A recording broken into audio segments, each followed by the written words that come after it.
toutes les facultés de médecine pourraient bien devoir fermer.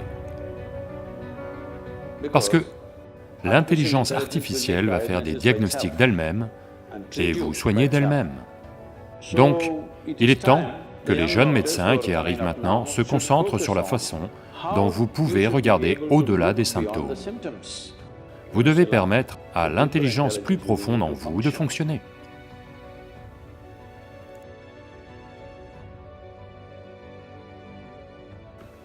La résistance aux antibiotiques augmente de jour en jour, et les pratiques ayurvédiques déclinent de jour en jour. Alors comment créer un parfait mélange entre les pratiques de l'ayurveda et de l'allopathie? L'ayurveda, la médecine siddha et la naturopathie sont en plein essor en Occident, en particulier en Europe. Un très grand essor. En Inde, bien sûr, elles disparaissent parce que ils doivent les approuver pour qu'on les adopte. Sans leur approbation, on ne peut pas les adopter. Mais nous devons comprendre la différence entre l'allopathie et ces autres systèmes indiens. Actuellement, un médecin ayurvédique intègre une autre faculté de médecine, comme vous, pour 4 ou 5 ans, peu importe. Donc, ce qu'il apprend, c'est une médecine au rabais, une compréhension au rabais. Un médecin ayurvédique ou une personne qui veut pratiquer l'ayurveda ne devrait pas suivre une formation en 4 ans. Vous devez y investir votre vie, autrement ça ne va pas marcher. Traditionnellement, dès l'enfance, ils apprennent à ressentir les herbes, ils apprennent à ressentir les gens, le pouls et ceci et cela. Il s'agit de développer une certaine intuition avec laquelle on ne se base pas sur les symptômes que vous présentez sur votre corps à cet instant. On ne prend pas votre température en disant « c'est ça ». Nous ne regardons pas ces symptômes, nous apprenons à regarder bien plus en profondeur dans le système pour identifier exactement ce qui va et ne va pas dans votre système. Cela requiert un autre niveau d'implication. Cette implication est absente en ce moment. Nous regardons les choses, si je fais tant, je dois obtenir ce travail ou décrocher cette position dans le monde. Avec ça, ces systèmes risquent de ne pas très bien fonctionner. Vous avez sûrement entendu cela. Le même médicament que donne un médecin en Ayurveda et en Siddha, le même médicament, dans les mains d'une personne, il marche très bien. Dans les mains d'une autre personne, il ne marche pas bien. Parce que la personne qui le donne est aussi importante que le médicament. Parce qu'il ne fonctionne pas qu'à travers sa composition chimique. Tout le système allopathique repose sur la composition chimique. Quoi qu'il en soit, il y a un risque que, dans les 25 prochaines années, toutes les facultés de médecine aient à fermer. Parce que l'intelligence artificielle va faire des diagnostics d'elle-même et vous soigner d'elle-même. Des opérations chirurgicales ont lieu. De nos jours, des chirurgies robotisées ont lieu. Les êtres humains sont encore nécessaires parce que les machines doivent être améliorées, mais dans 25 ans, même aujourd'hui aux États-Unis, je connais des médecins. J'ai vu un médecin que je connais très bien, il possède un vieux BlackBerry, le premier modèle qui est sorti, épais comme ça et extrêmement puissant. À chaque fois qu'un patient a quoi que ce soit, il plonge dans son BlackBerry. Je lui ai demandé, « Pourquoi regardez-vous votre téléphone pour soigner les gens ?» Il a répondu, « Non, Sadhguru, tous mes manuels médicaux sont ici, dans ce téléphone. » Je ne fais que les consulter et leur dire. Donc si vous pouvez faire ça, le téléphone peut devenir assez intelligent maintenant pour donner la réponse lui-même. Vous avez juste à dire vos symptômes à Alexa, elle va vous dire ce que vous devez faire. Donc, cette forme de traitement symptomatique pourrait perdre sa pertinence dans quelque temps, parce que vous ne faites que recueillir des données, les analyser et donner une réponse. Ceci, une machine en sera capable, mieux que n'importe quel être humain, parce qu'elle peut analyser bien plus vite et bien mieux et ne pas rater quoi que ce soit. Donc, il est temps que les jeunes médecins qui arrivent maintenant se concentrent sur la façon dont vous pouvez regarder au-delà des symptômes. C'est ce qui fait l'importance de l'Ayurveda et de la médecine siddha. Il y avait un yogi avec qui j'ai fait du volontariat pendant un certain temps pour les retraites médicales qu'il organisait. C'était comme un festival. Il a une blague à raconter à tous ceux qui viennent le voir. Et c'est comme un festival. Il donne simplement quelque chose et les gens sont guéris. Des milliers de personnes faisaient la queue pour le voir tous les jours. Et lui-même a vécu jusqu'à 106 ans.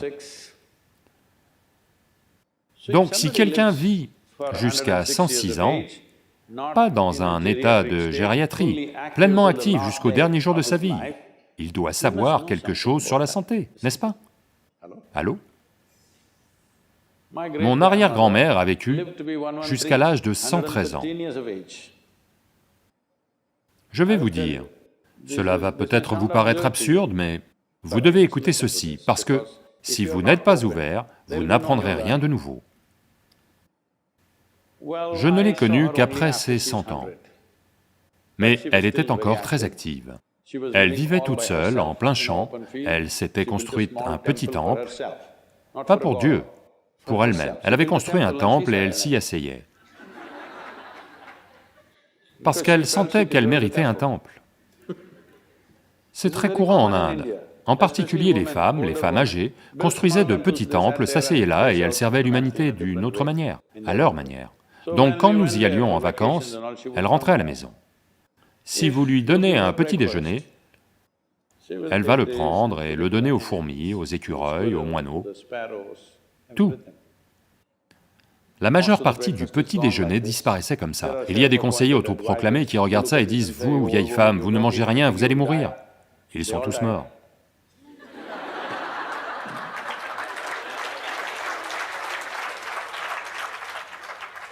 Et elle reste simplement assise là, à regarder les moineaux et les fourmis manger. Simplement, des larmes coulaient de ses yeux. Et quand quelqu'un lui disait « Vous n'avez pas mangé », elle disait « J'ai le ventre plein ». Je pensais qu'elle était très attachée aux fourmis parce que j'avais seulement 4 ou 5 ans. J'écrasais les fourmis, pouf pouf pouf. Le plus beau, c'est qu'elle ne m'a jamais arrêté. Elle ne m'a jamais dit « Ne fais pas ça ». Elle savait qu'elle faisait ce qu'elle a à faire pour les fourmis. Les fourmis font ce qu'elles ont à faire pour leur vie. Moi, en tant qu'enfant, fais ce que j'ai à faire en tant qu'enfant. Quand je la voyais parfois comme ça, je lui demandais « Qu'est-ce qui t'arrive » Elle éclatait juste de rire et disait « Un jour tu sauras ». Il m'a fallu plus de 25 ans pour le savoir, que votre vie n'est pas nourrie à 100% par la nourriture que vous consommez et les choses que vous faites. La vie est un phénomène plus grand que ce que vous pensez dans votre tête, beaucoup plus grand. Avant votre arrivée, ce cosmos était là, tout fonctionnait. Quand vous et moi serons partis, il ira toujours parfaitement bien, n'est-ce pas? Il y a une intelligence au-delà de vous. Ne la qualifiez pas immédiatement de Dieu, de ceci ou de cela, parce que vous tirez une conclusion sur des choses que vous ne connaissez pas. Si vous demeurez ici, ceci est très important. Si vous vivez ici, en sachant clairement que vous ne savez rien du tout de quoi que ce soit, votre intelligence va rester attentive à tout. Mais vous tirez des conclusions en lisant un livre, en écoutant telle ou telle bêtise, vous dites « je sais ceci, je sais cela, je sais cela ». Dès l'instant où vous vous identifiez à votre savoir, vous allez devenir très petit, parce que peu importe tout ce que vous savez est tout de même minuscule à l'échelle de cette existence, n'est-ce pas?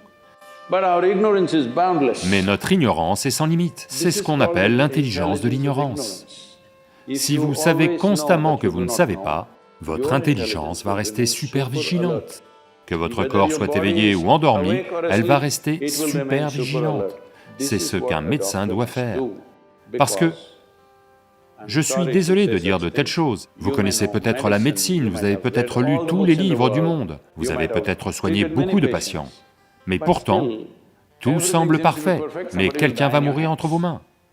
Tout semble indiquer qu'il va mourir, il va se redresser le lendemain. Vous allez voir ceci se produire, oui ou non?